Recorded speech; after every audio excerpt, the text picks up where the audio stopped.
Assalamualaikum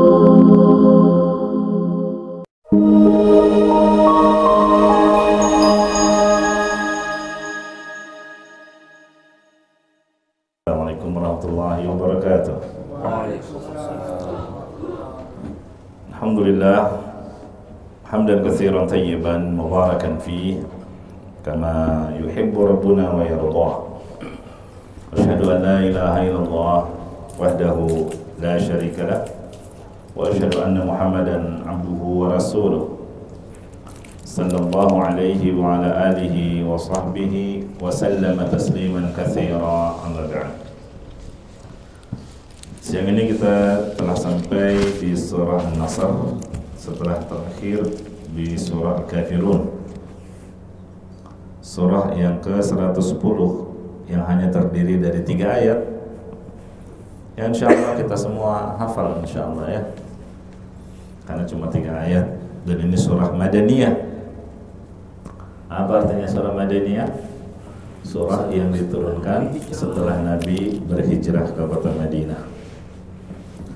An-Nasr artinya pertolongan, ya, karena diawali dengan idza jaa nasrullah. Nasr, pertolongan Allah. Ini surat menjelaskan tentang kemenangan Nabi Muhammad SAW beserta para sahabatnya kaum muslimin di peristiwa yang disebut dengan Fathu Mekah, pembebasan kota Mekah. Artinya Mekah yang tadinya negeri kafir, negeri musyrikin, bahkan di sekitaran Ka'bah ada 360 berhala, berhasil ya dihilangkan dan berubah sampai sekarang menjadi negeri Islam, ya, negeri yang diharamkan padanya kesyirikan apapun bentuknya. Nah, maka sebagai wujud syukurnya kepada Allah atas kemenangan yang Allah berikan ini, Nabi SAW mengerjakan sholat 8 rakaat di waktu duha. Ya. Kalau Nabi Musa mensyukuri nikmat atas kemenangan yang Allah berikan dengan cara berpuasa, puasanya puasa apa? Asyura. Kalau Nabi Muhammad SAW melakukan salat 8 rakaat di waktu duha.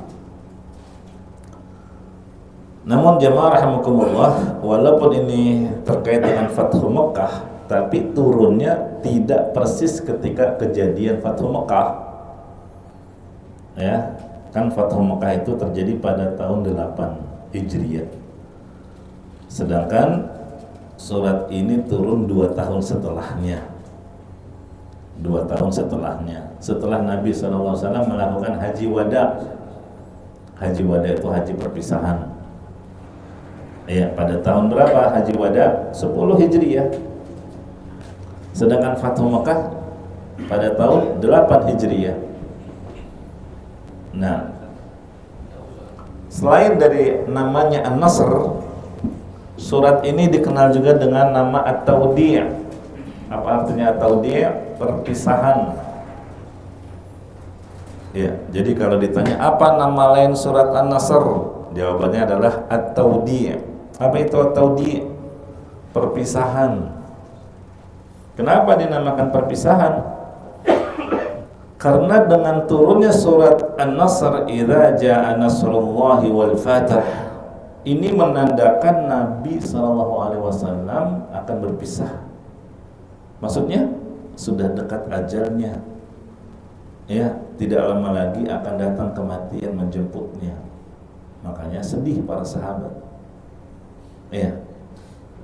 Dengan turunnya surat An-Nasr, tidak lama lagi akan datang ajalnya beliau sallallahu alaihi wasallam.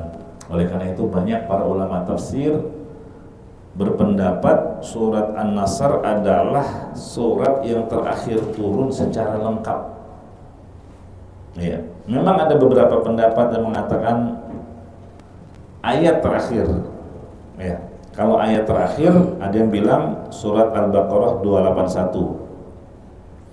Wattaqu yawman turja'una fihi ila Allah thumma tuwaffa kullu nafsin ma kasabat wa hum la yuzlamun. Ada yang berpendapat Al-Baqarah 281 inilah ayat yang terakhir turun. Tapi kan cuma satu ayat. Wattaqu yauman, takutlah kalian terhadap hari turja'una fihi ila Allah, di mana kalian semua akan dikembalikan kepada Allah. Tsumma tuwaffa kullu nafsin ma kasabat, dan masing-masing orang akan diberikan balasan yang sempurna terhadap apa yang telah dia kerjakan selama di dunia. Wa hum la yuzlamun, dan mereka sama sekali tidak akan dizalimi. Itu satu ayat. Tapi ada juga yang berpendapat ayat terakhir turun itu surat Al-Maidah ayat 3. Al-yawma akmaltu lakum dinakum wa atmamtu alaikum ni'mati wa raditu lakumul islam dina. Pada hari ini telah kusempurnakan agama kalian. Loh, kalau agama sudah sempurna berarti ya sudah selesai tugas Nabi Muhammad SAW. Sudah sempurna, enggak ada lagi butuh penambahan, enggak apalagi enggak ada pengurangan. Nah, ini pendapat yang kedua, ya. Dan ini termasuk pendapat yang kuat. Tapi itu hanya ayat. Kalau satu surat full, nah inilah jawabannya, surat An-Nasr. Dan disebut dengan At-Tawdi, surat perpisahan, karena dengan turunnya surat An-Nasr menunjukkan sudah dekatnya ajal Rasulullah SAW. Dan ini yang dipahami oleh sahabat Ibnu Abbas radhiyallahu anhu. Jadi Ibnu Abbas termasuk sahabat ahli tafsir, padahal usianya masih muda. Sebagaimana kata Umar bin Khattab, kata Ibnu Abbas sendiri yang cerita, kana Umar yudkhiluni ma'a syiyakhi Badr. Umar bin Khattab ini kan sahabat senior. Ibnu Abbas masih junior, masih anak-anak, anak muda. Umar pernah mengajak saya ke majelis perkumpulannya sahabat senior yang ikut perang Badar. Sampai di antara mereka ada yang protes. Lima tudkhilu hadzal fata ma'ana? Hai Umar, kenapa kamu ngajak bocah ini ke majelis kita? Ini kan majelis khusus senior. Kenapa kau ikut sertakan dia? Kalau anak kecil boleh, saya juga boleh dong, karena kami juga punya anak-anak sepantaran dia. Tapi ternyata Umar ingin menunjukkan Ibnu Abbas sekalipun usianya masih muda, tapi keilmuannya yang dalam. Dites lah, silakan tes keilmuannya Ibnu Abbas. Nih, di antaranya dengan surat ini, ya. Apa kata Umar? Ma taquluna fi idza jaa nasrullahi wal fath. Coba, apa menurut kalian dengan turunnya surat idza jaa nasrullahi wal fath sampai akhir surat? Nih, kan kalian menganggap senior, lebih tua, harusnya lebih berilmu dong. Kira-kira dengan turunnya surat An-Nasr apa menurut kalian? Ada yang bilang umirna an nahmadallah. Oh, surat itu perintah supaya kita memuji Allah dalam semua keadaan. Kan di situ ada perintah fasabbih bihamdi rabbika wastaghfirhu. Ini perintah. Kita diperintah untuk banyak bertasbih, banyak memuji Allah dan banyak istighfar. Ketika kita diberi pertolongan oleh Allah, ketika kita diberi kemenangan oleh Allah. Ada lagi yang nggak komentar, oh kami nggak tahu. Ya, ada yang berkomentar lain lagi. Sampai akhirnya coba Ibnu Abbas, ya, bagaimana pandangan kamu terhadap surat An-Nasr ini? Kata Ibnu Abbas, ya, ajalu Rasulillah sallallahu alaihi wasallam. Surat idza jaa nasrullah tidaklah turun sekecuali sebagai pertanda ajalnya Rasulullah telah dekat. Wah, langsung kaget para senior ini, ya. Dan Umar ternyata sependapat dengan Ibnu Abbas, ya. ma'lamu minha illa ma ta'lam, sama, aku juga tidak mengetahui penafsiran dengan surat An-Nasr ini kecuali sebagaimana yang kau ketahui wahai Ibnu Abbas. Nah, jadi Ibnu Abbas dan Umar bin Khattab radhiyallahu anhu memahami surat Idza Jaa Nasrullah atau disebut dengan surat An-Nasr sebagai tanda dekatnya ajal Nabi. Ya, makanya Allah perintahkan di akhir surat agar Rasulullah memperbanyak istighfar. Ya. Jelas, inilah alasannya kenapa surat An-Nasr disebut dengan surat At-Tawdi', surat perpisahan, karena dengan turunnya surat An-Nasr pertanda perpisahan Nabi dengan para sahabatnya. Ya, sudah dekatnya ajal beliau sallallahu alaihi wasallam. Kemudian jamaah rahimani wa rahimakumullah, dari ayat ini menunjukkan perkara-perkara yang mulia itu kebanyakannya justru ditutup dengan istighfar. Contoh, setelah selesai sholat 5 waktu, bahkan setiap sholat, salam dari sholat yang pertama kali kita ucapkan astagfirullah, astagfirullah, astagfirullah. Ya, itu yang dicontohkan Rasulullah SAW. Justru setelah sholat langsung istighfar. Orang yang baru habis selesai tahajud, mungkin bangun jam 3 tahajud sampai 40 menit sampai witir, kemudian menjelang subuh yang disebut waktu sahar, di mana orang kalau mau puasa makan sahur itu sahar nama waktunya, 30 menit menjelang azan subuh. Yang afdal ketika itu adalah perbanyak istighfar. Ya, astagfirullah atau astagfirullah wa atubu ilaih atau rabbighfirli wa tub alayya innaka antat tawwabur rahim. Waktunya untuk istighfar itu di waktu sahar yang afdal. Bahkan lebih afdal daripada baca Al-Quran. Ya. Allah berfirman, wabil ashari hum yastaghfirun. Ini sifat ahli surga. Kata Allah dulu ketika di dunia, di waktu sahar mereka banyak istighfarnya.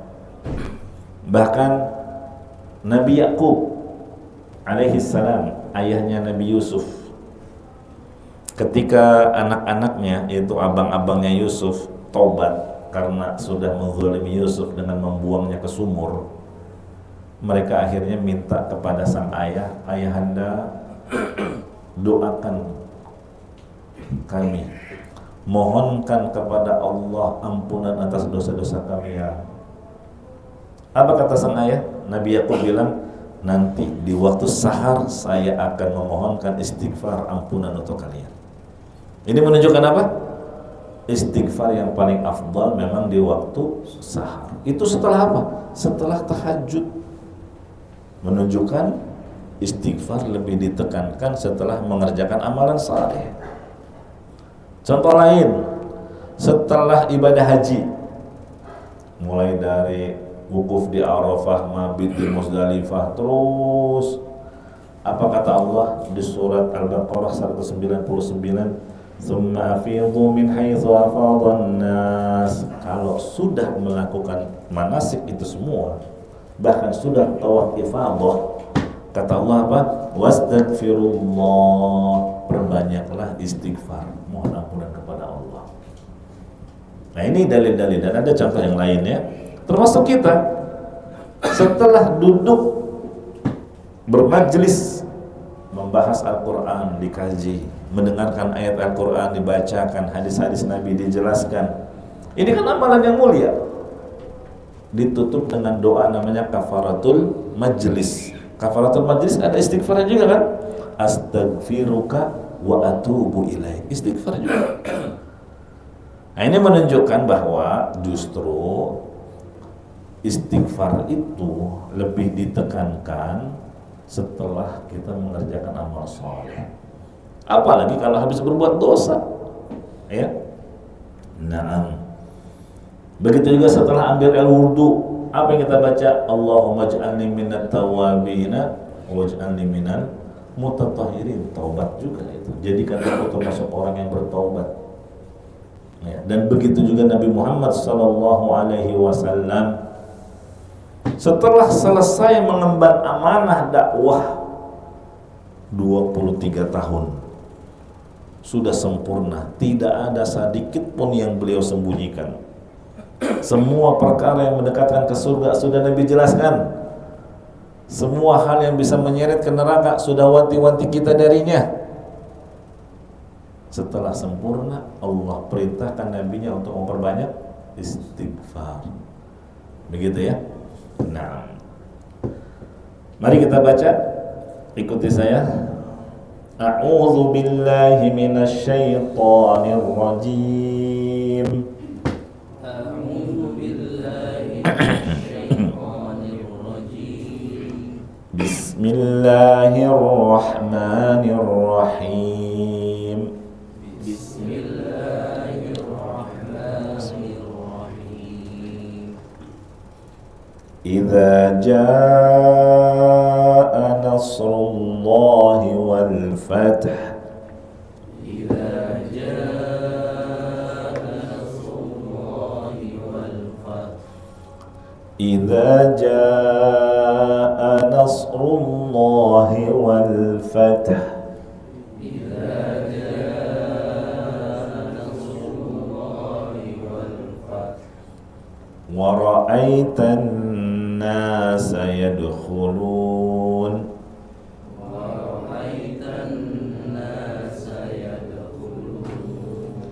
Yadkhuluna fi dinillahi afwaja.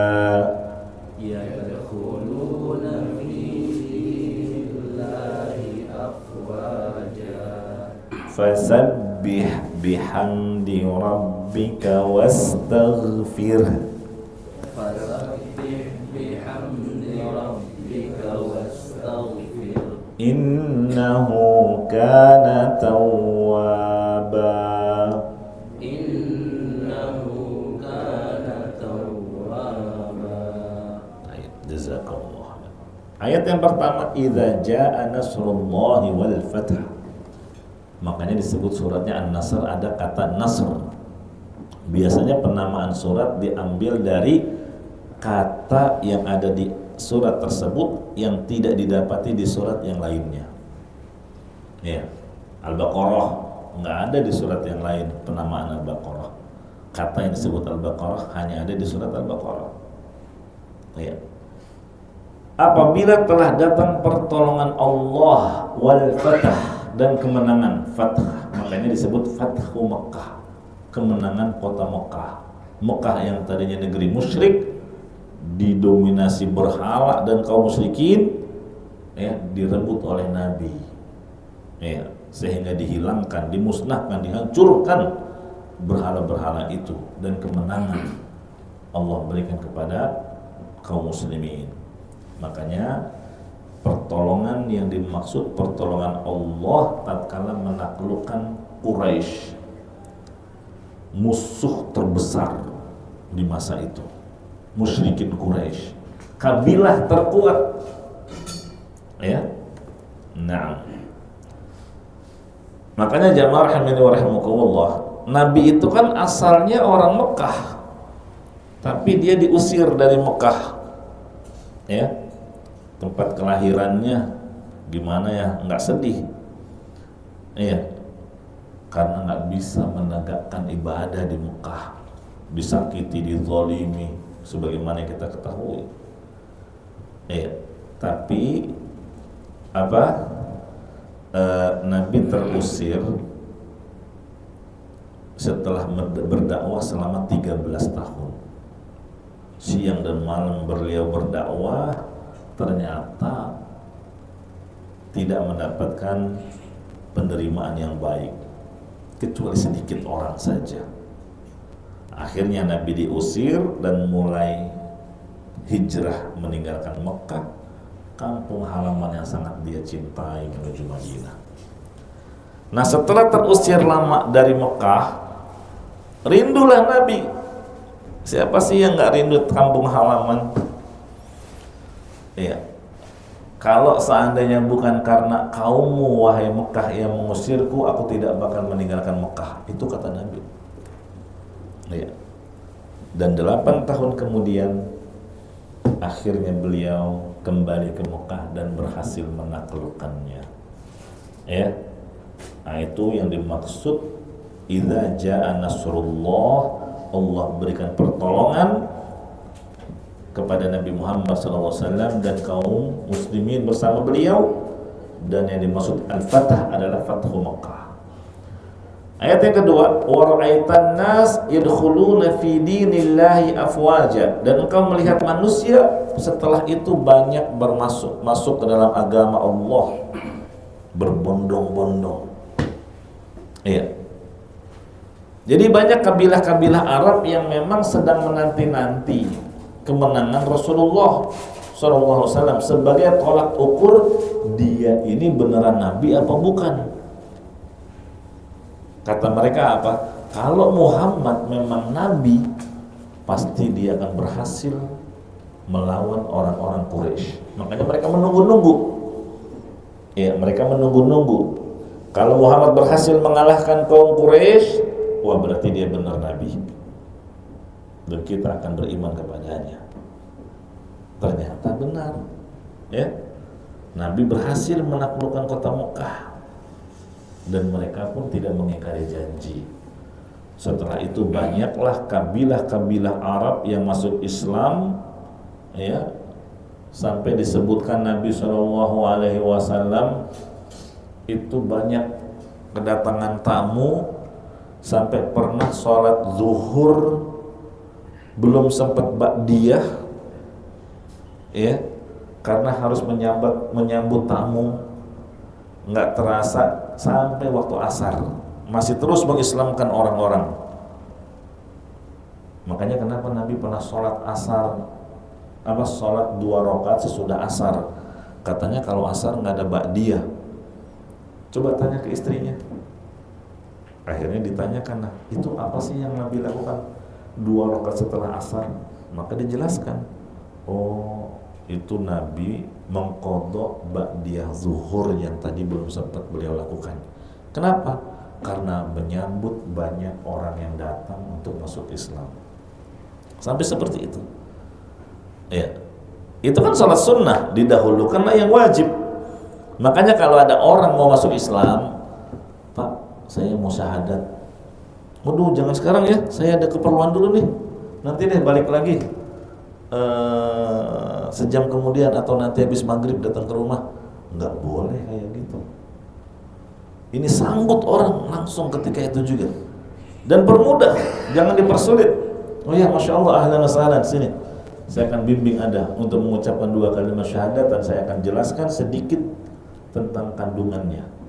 Sudah, selamat dia. Daripada Anda tunda, siapa yang menjamin dia kalau umurnya masih bisa ketemu Anda lagi? Kalau ternyata terjadi sesuatu dan dia meninggal dalam keadaan masih kafir, Anda juga turut berdosa. Gitu ya.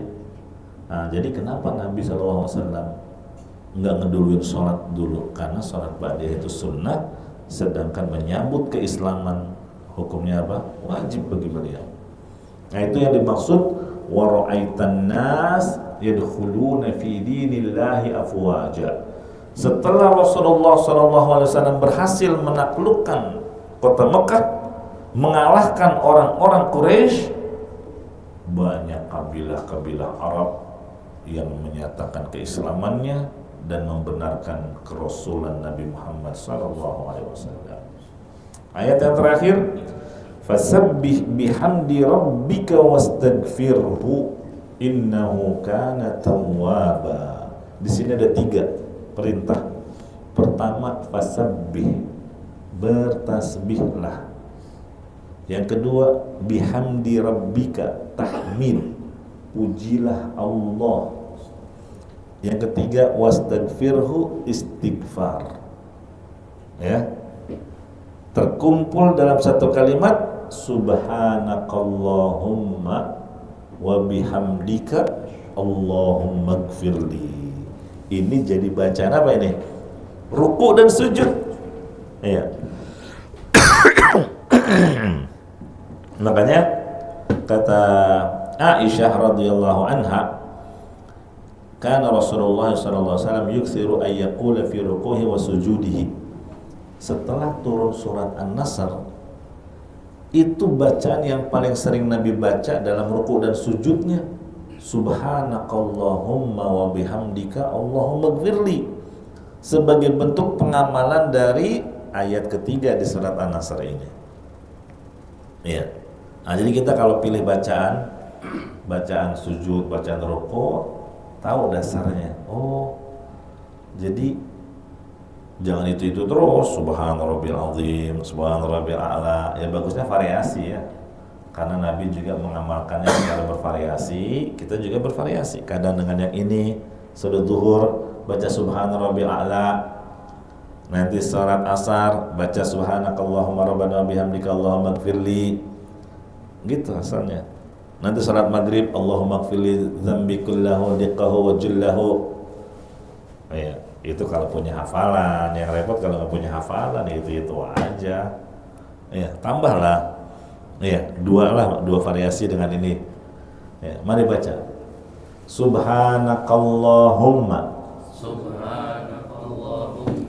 Rabbana wa bihamdika Allahumma gfirli. Ya, itu. Yang pertama subhanakallahumma, ini perintah tasbih. Apa itu tasbih? Sucikan Tuhanmu dari segala aib dan kekurangan. Ya. Bertasbih maksudnya mensucikan Allah dari segala kekurangan, dari segala kesyirikan. Orang yang merasa dirinya dizalimi oleh Allah dianggap enggak adil, itu berarti tidak bertasbih. Ya. Merasa seakan-akan Allah tidak mendengar doanya, tidak diijabah doanya, Allah nggak dengar, suudzon kepada Allah, berburuk sangka kepada Allah, berarti itu orang tidak menjalankan perintah untuk apa? Bertasbih. Karena yang namanya tasbih, sucikan Allah dari segala aib dan kekurangan. Wa bihamdika, pujian. Satu-satunya berhak kita puji adalah Allah. Setiap keberhasilan yang kita peroleh, pujilah Allah terlebih dahulu. Setiap kesembuhan dari penyakit, pujilah Allah terlebih dahulu. Jangan malah yang lain, wah kalau saya nggak minum obat ini nggak sembuh-sembuh saya. Wah saya kalau nggak ketemu dokter itu mungkin udah mati saya. Jangan, ya. Kesembuhan, kehidupan, keselamatan datangnya dari Allah. Kesuksesan, keberhasilan datangnya dari Allah. Yang pertama kali kita ucapkan adalah alhamdulillah Allah menyembuhkan saya. Ya, melalui ikhtiar obat yang saya konsumsi ini. Alhamdulillah saya bisa normal kembali berkat kerja keras sang dokter dalam menjalani operasi ini. Begitu. Alhamdulillah Allah berikan kesuksesan. Ya. Karena Allah yang mempermudah itu semua. Itu yang dimaksud tahmid, betul-betul memuji Allah Subhanahu wa ta'ala. Terus Allah perintahkan wastagfirhu, istighfar, supaya jangan ujub. Nabi berhasil dalam dakwah. Ya, bagaimana keberhasilan dakwah beliau, tapi di akhir surat Allah perintahkan dia untuk perbanyak istighfar. Ya. Bukan karena Nabi banyak dosa, bukan, tapi karena apa? Agar dia tidak ujub, tidak besar kepala, tidak merasa dirinya yang paling berjasa dalam Islam. Ya. Itu Nabi Muhammad SAW yang sedemikian rupa perjuangannya. Gimana lagi dengan para dai, para ustadz merasa besar kepala? Wah ini kalau bukan karena DKM mungkin musola nggak jadi seperti ini, misal. Istighfar. Ya. Panitia pengajian, wah kalau tidak kerja keras kita, kalau bukan karena kita, tabligh akbar ini gagal. Kalau bukan karena kita, dakwah nggak berkembang, misalnya. Istighfar. Ya, semua karena Allah Subhanahu wa ta'ala yang telah memudahkan. Ya, jadi dakwah itu ya Kalau berhasil jangan sampai ujub. Kemudian innahu kana tawwaba, dan Allah Maha menerima taubat. Nah, di sini digandengkan antara istighfar dan taubat. Kalau istighfar astagfirullah, kalau taubat wa atubu ilaih. Ya. Apa emang perbedaannya istighfar dan taubat? Ada beberapa pendapat. Ada yang bilang kalau taubat ada batas waktunya. Apa itu? Matahari terbit dari barat, kiamat. Atau tanda kiamat besar sudah muncul. Iya, Dajjal sudah keluar, turun Nabi Isa, turun Imam Mahdi. Itu juga termasuk habisnya waktu taubat. Kalau itu kayaknya jauh, kita nggak nemu tuh, karena nggak tahu kiamat kapan. Ada yang kedua yang mungkin bisa dihadapi setiap orang, habis waktu taubat apa? Ketika ajal sudah sampai kerongkongan, udah sekarat baru taubat. Itu lihat Firaun, dia kan taubat pada akhirnya, tapi terlambat, sudah ditenggelamkan di lautan. Dia berucap amantu bi rabbi Musa, aku beriman kepada Tuhannya Musa. Terlambat, udah di kerongkongan ajalnya itu. Iya. Itu perbedaan pertama. Kalau taubat ada batas waktunya, kalau istighfar nggak ada batas waktunya. Maksudnya sekalipun orangnya udah meninggal kan masih bisa diistighfarkan. Kan artinya diistighfarkan itu dimohonkan ampunan. Siapa yang memohonkannya? Ya kita lah yang masih hidup. Anaknya bisa memohonkan ampunan untuk orang tuanya. Muslimin bisa memohonkan ampunan terhadap muslim yang lainnya. Ya. Nah, dan itu Allah sebutkan di surat Al-Hasyr ayat 10, walladzina ja'u min ba'dihim yaqulun rabbana ighfir lana wa li ikhwanina alladzina sabaquna bil iman, dan seterusnya. Dan sering kita dengar kalau di khutbah Jumat, khatib berdoa, Allahumma ighfir lil muslimina wal muslimat, gitu kan? Wal mu'minina wal mu'minat al ahya'i minhum wal amwat. Ya. Itu perbedaan pertama. Taubat ada batas waktu, istighfar nggak ada batas waktu. Ya. Orang yang sudah meninggal dunia tidak bisa ditaubatkan. Tapi bisanya apa? Dimohonkan ampunan, atau diistilahkan didoakan istighfar. Yang kedua, perbedaannya taubat hanya bisa dilakukan oleh pelaku dosa. Si pelaku yang harus taubat. Kalau istighfar bisa dilakukan oleh orang lain. Ya tadi, anak bisa mendoakan istighfar untuk ayahnya, sahabat bisa mendoakan istighfar kepada sahabat yang lain. Tapi nggak bisa dikatakan anak mentaubatkan bapaknya, rekan-rekan mentaubatkan kawannya, nggak bisa. Dan yang ketiga, kalau taubat memiliki syarat harus berhenti dari dosa yang dia taubati. Kalau istighfar tidak disyaratkan demikian. Artinya apa? Istighfar tetap bermanfaat meskipun dia masih melakukan maksiat. Justru itu harus dia tahu ini sebuah dosa, ini sebuah maksiat. Apalagi zaman sekarang ada gawai kita, ada HP, ada internet, yang terkadang di saat sendirian kita melanggar. Istighfar, astagfirullah. Iya. Itu ya. Tapi sambil lewat, sambil lihat, gimana ini? Ya paling enggak menyadari itu sebuah kesalahan. Iya. Meskipun dia tetap melakukan dosa. Iya. Nah, itu 3 perbedaan. Kemudian jamaah rahimani wa rahimakumullah, adapun sebab-sebab diturunkannya ampunan Allah, pertama taubat, ya. Kemudian keimanan, kemudian amal saleh, kemudian istiqamah. Kalau Syekhul Islam Ibnu Taimiyah itu menyebutkan ada 10 sebab ampunan dosa. Dan ini penting. Kenapa? Nggak mungkin kita masuk surga kalau belum diampuni dosa.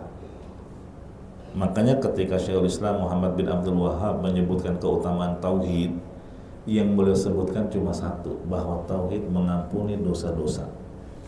Padahal keutamaan tauhid kan banyak. mendapatkan syafaat Nabi SAW, masuk surga tanpa hisab, tanpa azab, ya kan, meraih keamanan hidup di dunia dan akhirat dan seterusnya. Tapi kenapa beliau menyebutkan hanya satu? Jawabannya karena semua keutamaan itu diperoleh kalau dosanya diampuni. Contoh lain, Aisyah radhiyallahu anha ketika bertanya ke Rasulullah, "Ya Rasulullah, kalau saya tahu ini malam Lailatul Qadar, saya tahu kepastiannya, apa yang sebaiknya saya pinta kepada Allah?" Artinya kan kalau malam Lailatul Qadar waktu mustajab doa tuh, minta apa ya Rasul? Ternyata Rasulullah tidak suruh minta surga, tapi suruh minta apa? Minta ampunan atas dosa-dosa. Ucapannya apa itu? Allahumma innaka afuwun tuhibbul afwa fa'fu anni. Itu kan artinya minta ampunan dosa, supaya kita nggak ujub. Ya, kalau sudah diampuni dosa-dosa, pasti surga yang akan Allah berikan. Nah, apa itu sebab-sebab diampuninya dosa? Kalau yang disebutkan Syekhul Islam Ibnu Taimiyah ada 10. 4 ketika di dunia, 3 ketika setelah kematian seseorang, dan 3-nya lagi setelah hari kebangkitan. Jadi jangan dikira sebab pengampunan dosa itu cuma di dunia. Ya. Apa aja? Itu dirinci oleh beliau. Yang sebelum ketika meninggal, sebelum meninggal apa? Taubat, istighfar, perbanyak amal saleh. Ya, apapun di mana terbuka amal saleh lakukan, karena amalan saleh akan menghapus dosa-dosa. Iya. Dan banyak amalan saleh yang ganjarannya diiming-imingi berupa apa? Ampunan dosa. Salat aja itu, dari menjawab azan, siapa yang menjawab azan terus membaca Allahumma rabb hadhihi da'wati tammah, diampuni dosa-dosanya. Langkah kaki ke masjid memenuhi panggilan azan, langkah kakinya juga mengampuni dosa. Sampai masjid, salat tahiyatul masjid, terus nunggu qomat, didoain malaikat malah, ya Allah ampuni dosa dia, rahmati dia, terima taubatnya. Terus selama dia belum pulang dari musholahnya, selama dia belum beranjak dari masjid itu dia tinggal. Ya, semoga kita mendapatkan keutamaan ini. Ya, perbanyak amalan saleh. Ibaratnya amalan saleh itu air suci, dosa-dosa itu najis. Ya, dalam ilmu fikih, air suci kalau banyak, kejatuhan najis yang sedikit, apakah mengakibatkan perubahan air itu menjadi najis? Tidak, kecuali kalau mengakibatkan perubahan pada warna, bau, dan rasa. Itu karena saking banyaknya berarti. Kalau sedikit mah enggak. Iya. Nah, makanya banyak-banyak amal saleh. Hatib bin Abi Balta'ah tuh, dia kan melakukan satu dosa besar, membocorkan rahasia Nabi akan menyerang Mekah. Dititipin surat ke seorang wanita, turun pemberitaan dari Allah. Apa yang dilakukan Hatib bin Abi Balta'ah? Kaget Hatib, ketahuan juga ternyata. Sampai Umar marah, minta izin ke Rasul, saya penggal aja nih lehernya Hatib ya Rasulullah. Kata Nabi, jangan. Kenapa? Karena Hatib bin Abi Balta'ah ikut perang Badar. Artinya kebaikan dia jauh lebih banyak daripada dosanya. Ibarat tadi air 2 kullah, kejatuhan najis yang sedikit, larut itu najis, tidak mempengaruhi hukum air. Airnya tetap suci dan mensucikan. Nah, itu yang ketiga, perbanyak amal saleh menghapuskan dosa-dosa kita. Ya.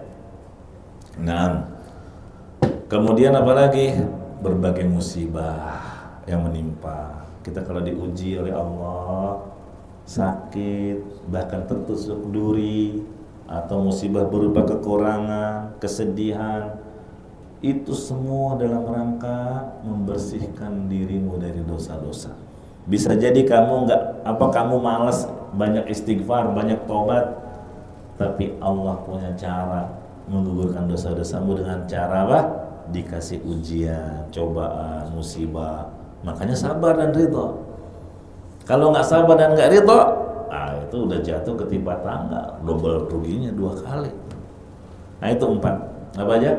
Taubat, istighfar, perbanyak amal saleh, dan musibah, ujian, sabar dalam menghadapinya. Adapun 3 setelah kematian apa? Doa dari para peziarah, pelayat. Makanya kita kalau melayat sambil doain, ya Allah ampuni dia ya Allah. Buka, cium keningnya, doain. Iya. Asal si mayit sejenis ya, nggak boleh kalau lawan jenis. Iya, jenazahnya perempuan, katanya Ustaz suruh cium keningnya. Jangan. Wah, semasa hidup nggak pernah cium kening dia, sekarang nggak saatnya. Kan udah mati, nggak boleh tetap. Kan mau doain, nggak usah dibuka. Ya. Itu. Yang kedua, dalam sholat jenazah kan didoakan Allahumma gfir lahu warhamhu wa'afi wa'fu anhu wa akrim nuzulahu. Ini sampai ya.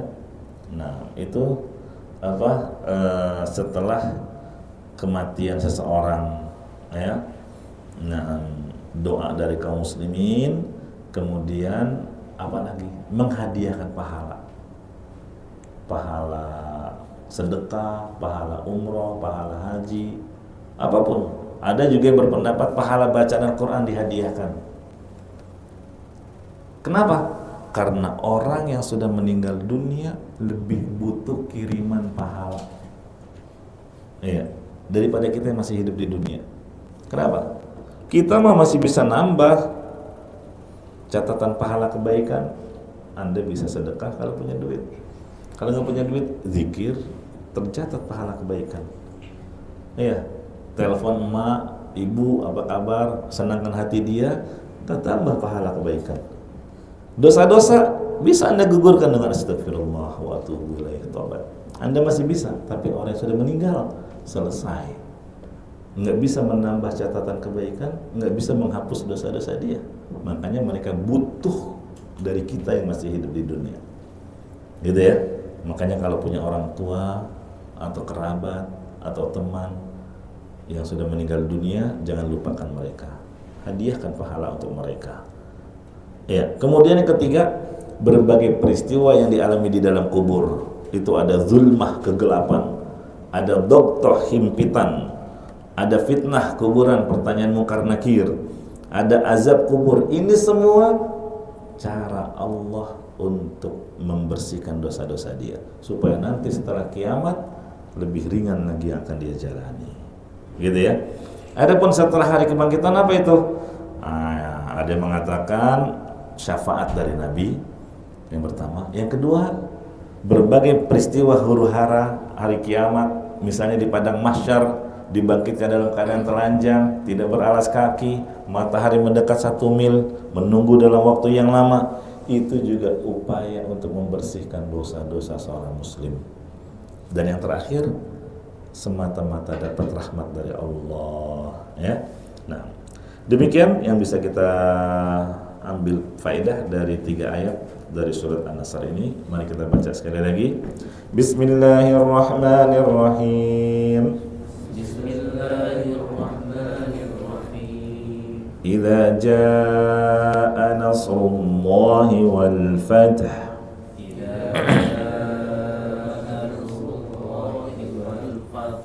Wa ra'aitan nasa yadkhulun yadkhuluna fi dinillahi afwaja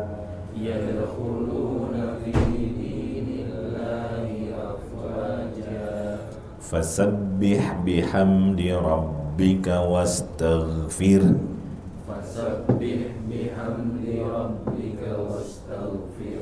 innahu kana tawwaba.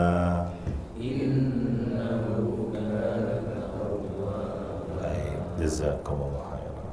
Ada pertanyaan? Silakan. Menghadiahkan pahala tadi ya, Ustaz. Itu tuh dilakukan hadiah gimana ya? Misalkan sedekah.